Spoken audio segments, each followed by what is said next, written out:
If this happened to my company, I promise you I will be in the fetal position, rocking back and forth, sucking my thumb and screaming for my mommy to make it go away. Dude, this is like the most horrible thing that can possibly happen. You're listening to the Help Me with HIPAA podcast, where HIPAA and humor collide to make learning fun. Your delightful hosts are Donna Grindle and David Sims. Relax, HIPAA help is on the way. Michelle Lombard from Georgia Spine Orthopedics, and you're listening to the Help Me with HIPAA podcast. Thank you for that intro. My name is David Sims of HIPAA for MSPs and Security First IT. And joining me, as always, I started to say the Donna Grindle. Donna Grindle. The Donna Grindle of compliance. The Donna Grindle of Georgia. You know how famous people have to have in their name and their Twitter accounts and stuff. So, that's where I'm going. I'm going to reach that. Yeah. You're listening to the real David Sims and the real Donna Grindle.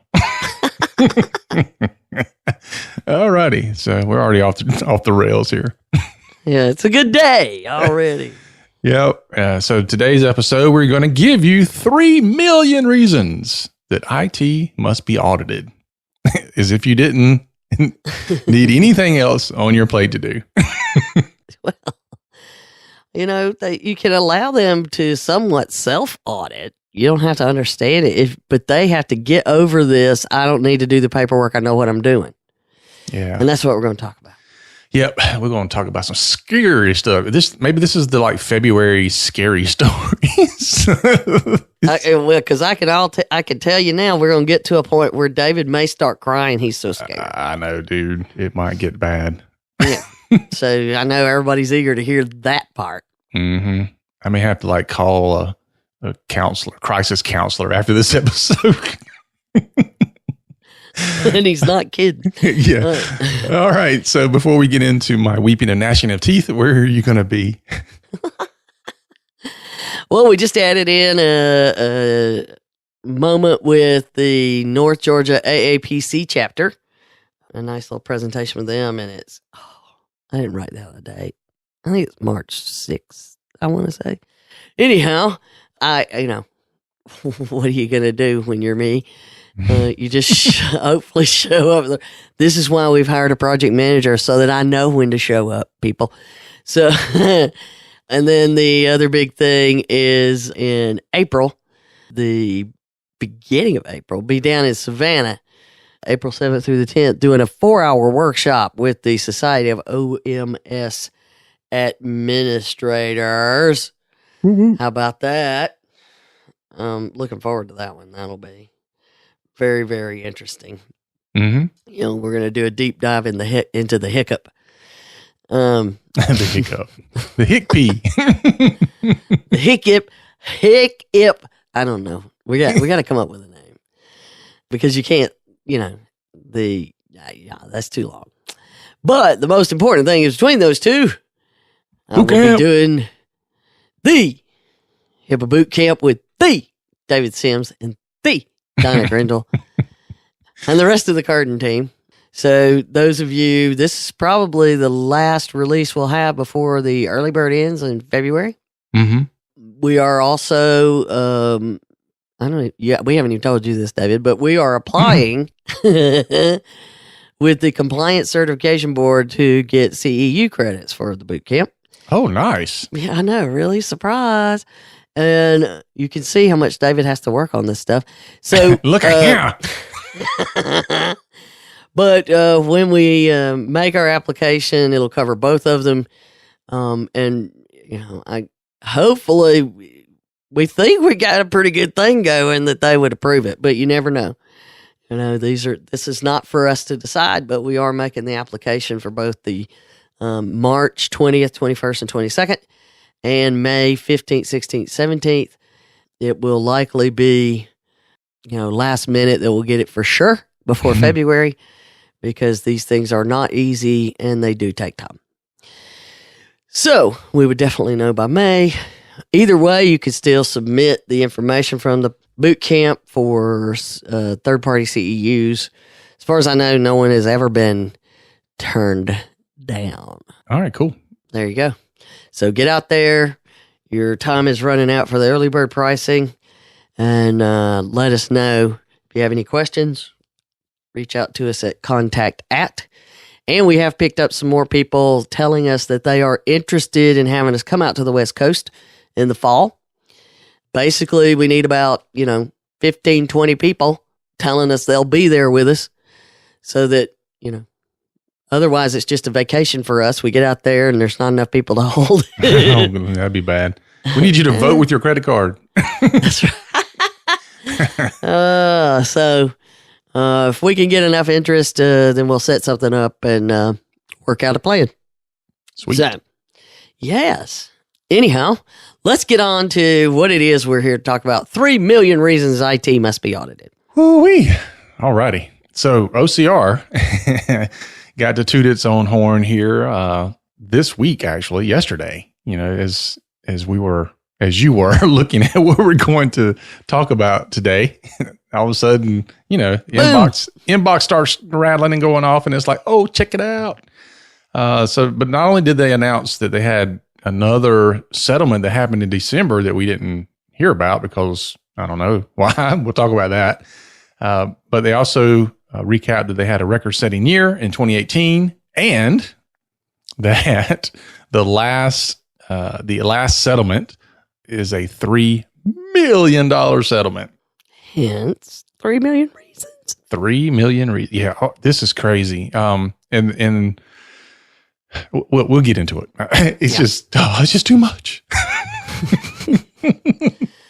Well, the interesting thing is that these folks, there have been multiple cases, multiple lawsuits they've been involved in. Yeah.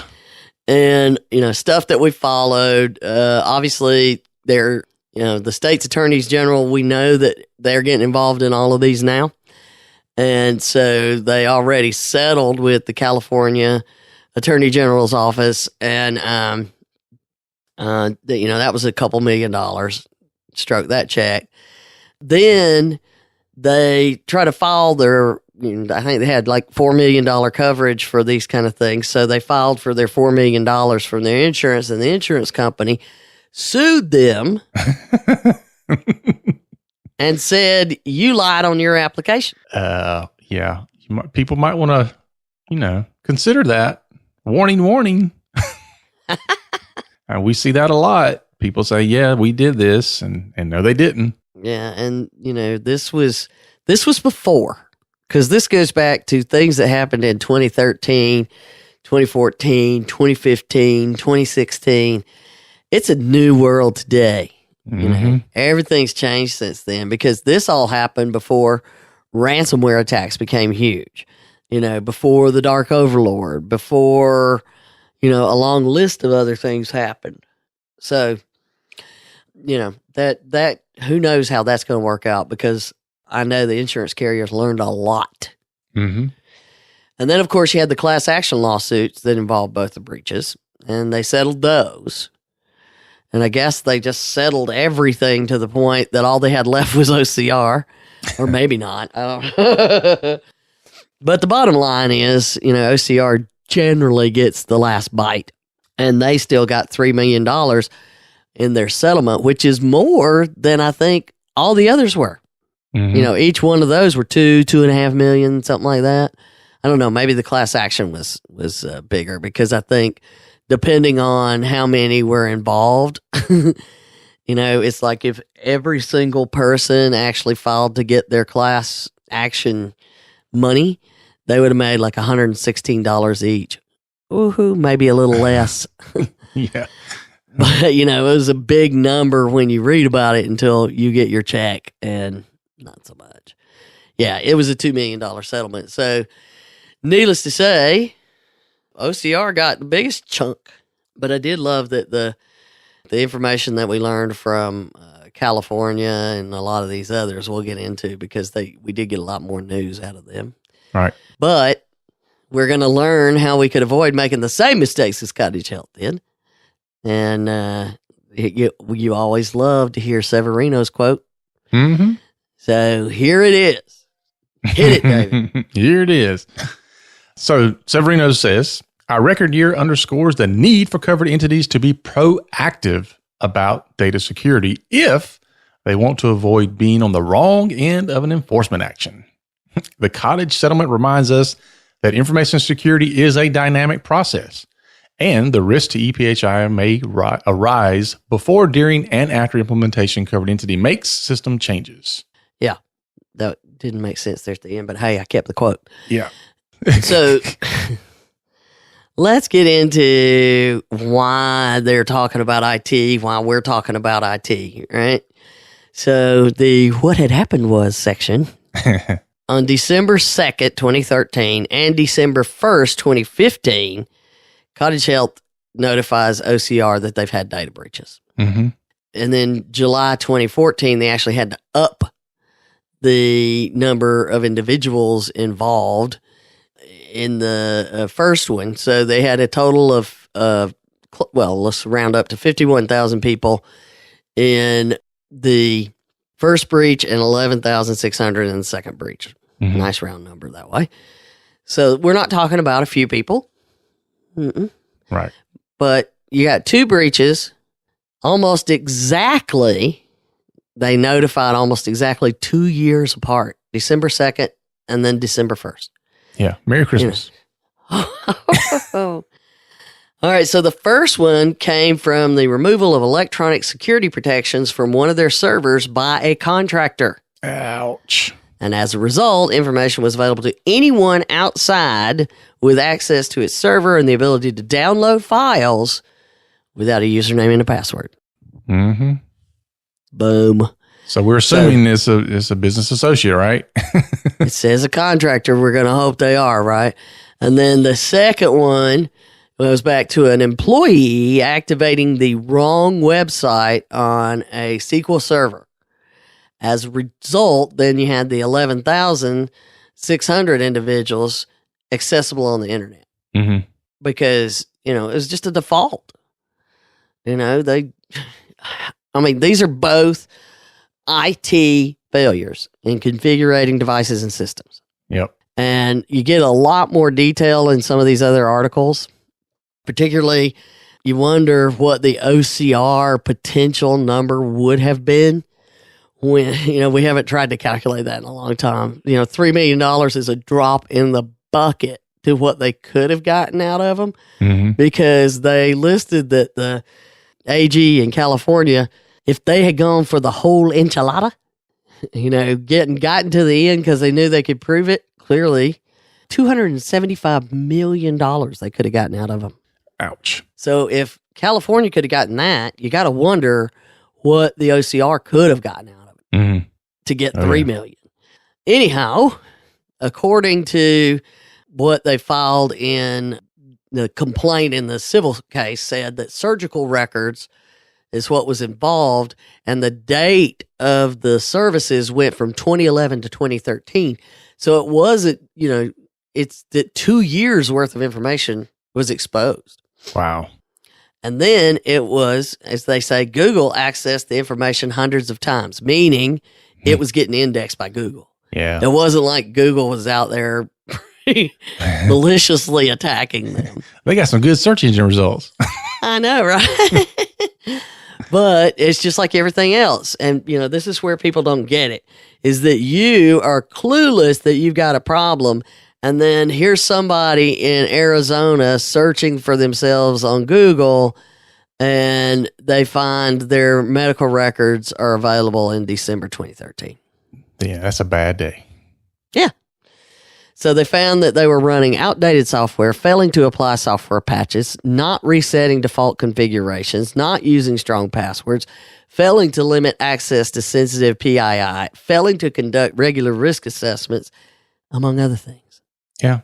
We just had a conversation similar to this yesterday with a client. They're running Microsoft Office 2010. And I'm like, dude, it's time to upgrade. Well, it works. Everything's working. Why do we need to upgrade? Because it's old and it's not supported. Well, and the number one way to send malware in an email is an infected Office document. Mm-hmm. And if you're using the old version without any patches, then the number one way you're actually risking it is opening any kind of Office document, no matter who you get it from. Right. Yeah. And this is why some vendors won't even support products past, two versions back. And I know Metasoft does that where they won't support it. Well, and that's the reason. And so here's your IT vendor trying to do the right thing, and then people fight with them. But then you also say, we've talked about this, a few times recently, when we ask for IT people to provide a checklist or documentation proving they've done things, you would think we have called their baby ugly. It's because they feel like you're telling them that they're lying or they're not trustworthy or whatever. Yeah, well, I can trust you 100%, but if I can't prove 6 years from now that you did what you say you did today, it doesn't matter how I feel about you personally. Yeah, that's correct. Because if it we ain't could still be documented, dating. I don't care. See, I don't have to tell my wife to prove where she went. I have the credit card statements. Cha-ching. So, if you put these things in place, two things happen. One is it makes you aware that you better be following all these things. Now, we have discovered that you may have to have a checklist telling people to use the checklist. Yes, we have discovered that. So to all you other MSPs out there, just having the checklist is only step one. You must use the checklist. Yeah, I created that checklist. How'd it go? Oh, I didn't even worry about using that. Okay. Yeah. Anyhow, we won't go into that any further because you know who you are when you're listening. All right. So, but the big thing is you confirm that you did everything properly. We can document that it's done.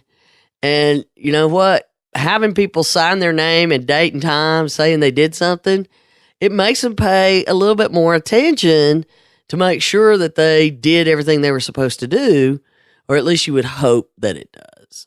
Right. We all have bad days. But when you read the OCR settlement, I thought it was interesting because, we see the normal stuff. You know what number one is. We don't have to tell you. You just know. Yeah. Somebody failed to conduct an accurate and thorough analysis of the potential risk, blah, blah, blah. Yeah. And then number two goes with that to implement, mitigate those things. So you didn't do your risk management plan. Right. That goes with your risk analysis. Exactly. So if you didn't do step one, we know you didn't do step two. It's impossible. Well, you couldn't have done step two right, at least. There's plenty of people tell you they did step two, and they're like, well, show me step one. We started on step two. All right, so the next two, though, these were interesting because it tells us more about the breach itself. So they failed to perform a technical evaluation in response to the contractor installing Windows OS. Right. Now, I wonder what they're expecting you to do. So basically, the contractor just came in and did, willy-nilly whatever they wanted. It could have been, I got a guy, not a company. I don't think so. I think it was a company. Mm-hmm. But they didn't see what they had done at all. Right. Which is why we have the title that we do.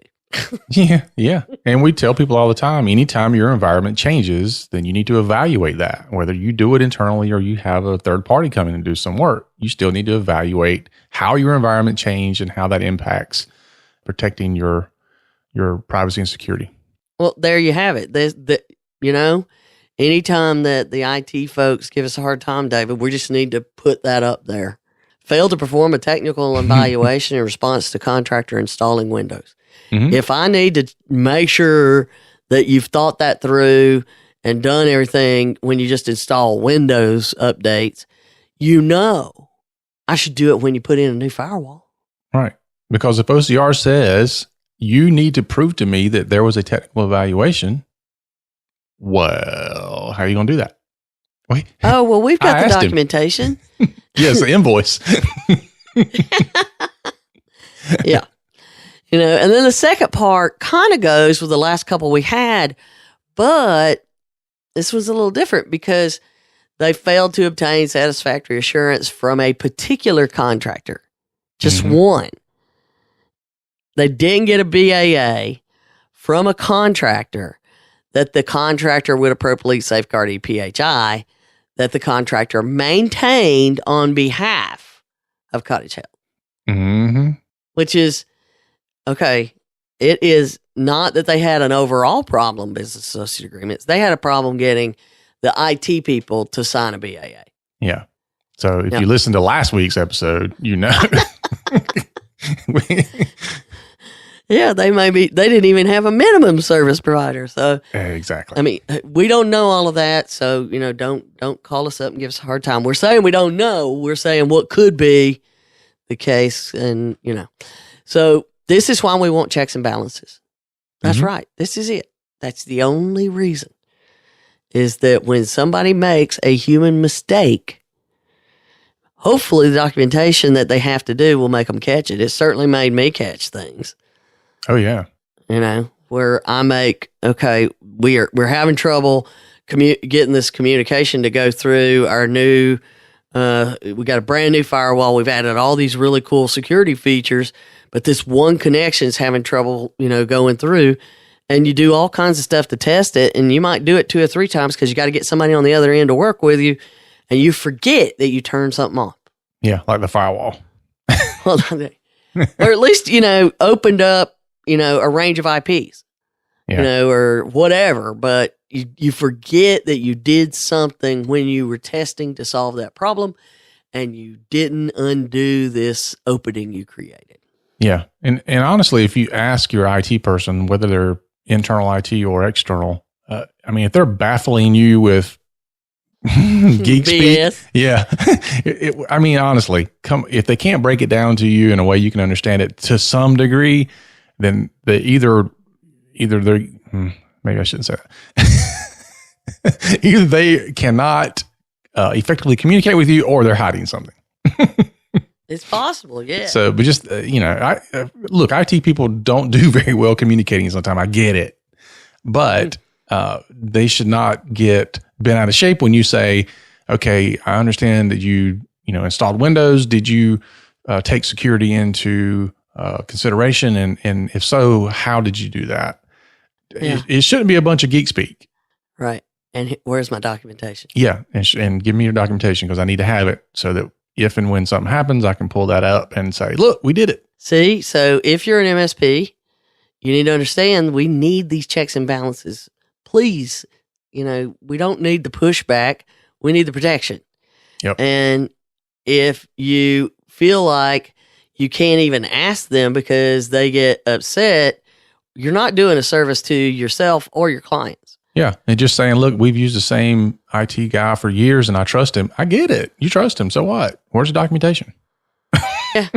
Yeah. Didn't you just hear, I don't know if you saw like an entire, one of those crypto companies, where they went out and they were investing in, I don't know which one of the cryptocurrencies. And basically it was like its own little monetary fund that they had built investing in cryptocurrency. And the person that ran the fund was the only one with the password to the wallet where all the money was.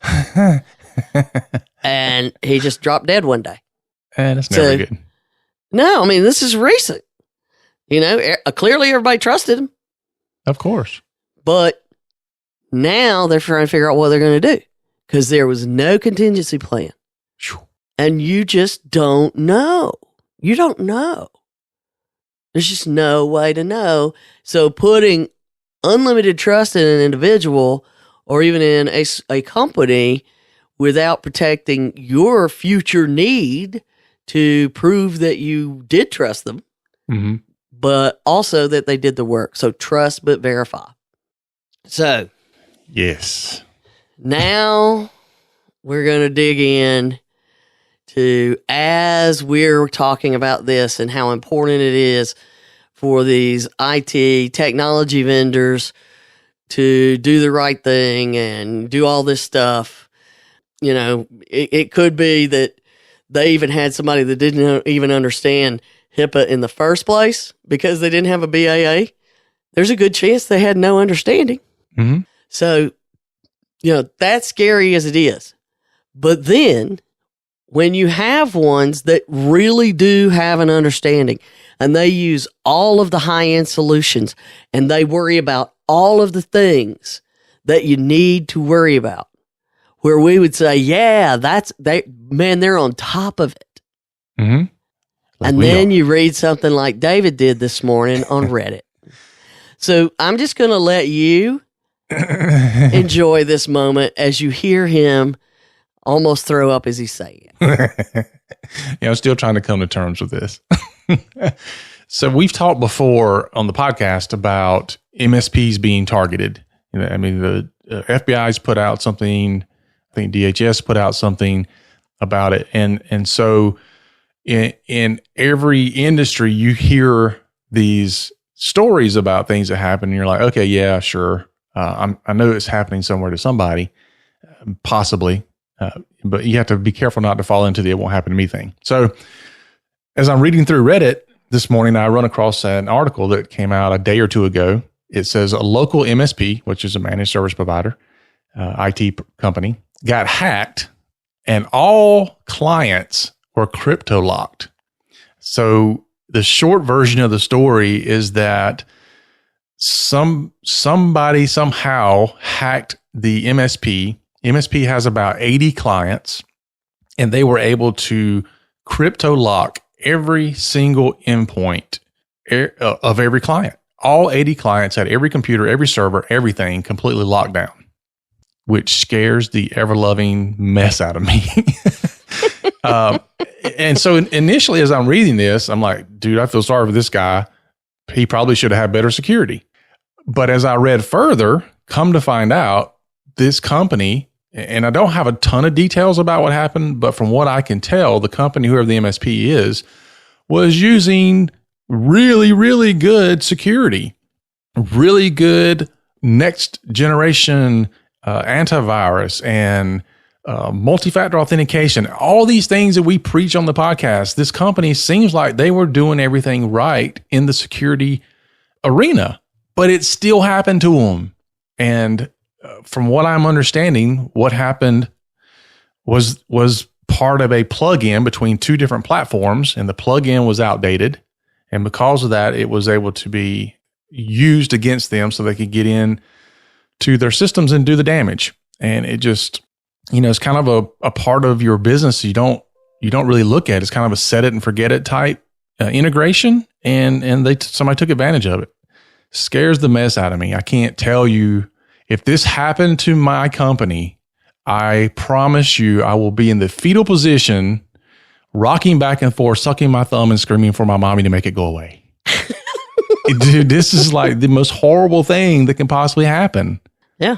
And the thing is that this plugin wasn't some super highly complex thing. All it was doing was sending you enter a transaction in one of these well-known services that managed service providers use to manage all those endpoints, and it moves it over to another system that they use to manage their clients. Mm-hmm. Yeah. That's it. All it does is send it across. However, something in there is what they used to manufacture this really horrible attack. Yep. And, the people that are talking about it, nobody seems to know. Well, the person that posted about it works in that area, and, there's scuttlebutt. Yeah. But we don't know all of the details. But even with that, supposedly, somebody claims there's a blog article coming out. That'd be great. Yeah. Yeah. We may have a future episode on the incident because it's scary. It may not be scary for the listeners that are running a practice necessarily because they're thinking it's not a widespread issue. It's certainly scary for IT. However, everybody should pay attention to this, because if you have outsourced IT, or even if you don't, because I know teams that have internal IT that use these same tools. Mm-hmm. These are just other things that need to be added to lists and added to security risk analysis and added to risk management plans. This needs to be addressed. Well, this is exactly one of the reasons people are like, why are you asking? It's our our assessments, but we ask, what interfaces do you have and how are they secured? Mm-hmm. But still, people would say, well, that's just a plug in between these two and it doesn't matter. Quit telling people it doesn't matter, because you'll be listed on you did not do a complete and thorough risk analysis. Yeah. Just remember, anything that's an interface or a plug-in is the same thing as if you took keys to your house and handed them out to different people. Every time you hand out a key to somebody to your house, that's the same thing a plug-in and interface is. It gives them access to unlock that door and get in. So if they lose their key, or they get their key copied at the car wash like that movie did, but that's all it takes. That's all it takes. Mm-hmm. And they don't have to do it on purpose. No. They're human and they get careless about protecting that key. Yep. And for what I can tell from this write-up, and when we know more, we'll talk about it, but it does seem like the MSP IT group was really doing things right, and they took security seriously and privacy seriously. But there was an integration somewhere that had an issue. And I'm assuming they didn't know about it. And my goodness. Yeah, you're gonna go check all of your integrations right now. I'm going to just not integrate. We are going back to paper charts, people. The MSP move back to paper charts. It's happening right now. We're going to fix this. We're going to take the internet away.